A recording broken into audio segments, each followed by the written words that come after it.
ఆంధ్రప్రదేశ్లో కూటమి ప్రభుత్వం రెడ్ బుక్ రాజ్యాంగాన్ని అమలు చేస్తూ అరాచక పాలన సాగిస్తుందని నంద్యాల వైసీపీ లీగల్ సెల్ తీవ్ర స్థాయిలో ధ్వజమెత్తింది.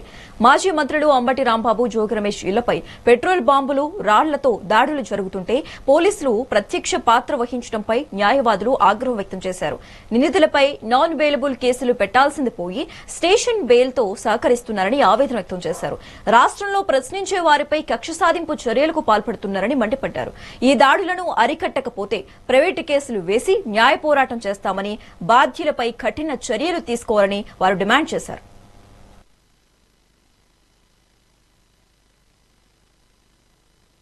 ఈరోజు ప్రభుత్వం వచ్చిన తర్వాత ఆ రోజు జగన్మోహన్ రెడ్డి ప్రభుత్వం ఉన్నప్పుడు ఉన్నటువంటి ప్రజా సంక్షేమాలన్నింటినీ ఒక్కలో తొక్కేసినారు. ఈరోజు చంద్రబాబు నాయుడు ముఖ్యమంత్రి అయిన తర్వాత వాలంటీర్ వ్యవస్థ అనేది తీసేయడము, దానివల్ల ప్రజలకు వద్దకు పాలన అనేది పోయి ఈరోజు ప్రజలు ఎంత ఇబ్బంది పడుతున్నారనే విషయం కూడా అందరికీ తెలుసు.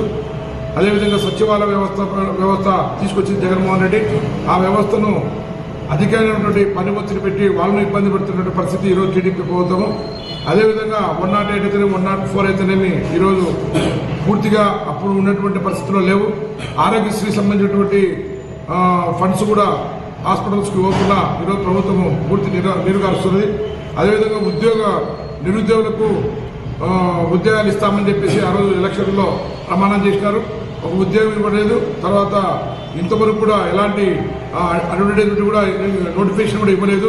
కాబట్టి ఈరోజు ఎవరైతే వైఎస్ఆర్ పార్టీలో గతంలో పనిచేశారో ప్రజలను కలుపుకొని పోయి ప్రభుత్వాన్ని నిలదీస్తే ప్రతి చోట ప్రభుత్వము అనేక రకాలైనటువంటి హింసించడము, కేసులు పెట్టడం అనేది జరుగుతోంది.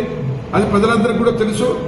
ఈరోజు గతంలో ఎవరైతే జగన్మోహన్ రెడ్డికి సపోర్ట్ ఉన్నారో వాళ్ళందరినీ ఈరోజు వెంటాడి ప్రజలను రెచ్చగొట్టి ఈరోజు వాళ్ళ మీద దాడి చేసేటువంటి కార్యక్రమాలు తెలుగుదేశం ప్రభుత్వం చేస్తుంది.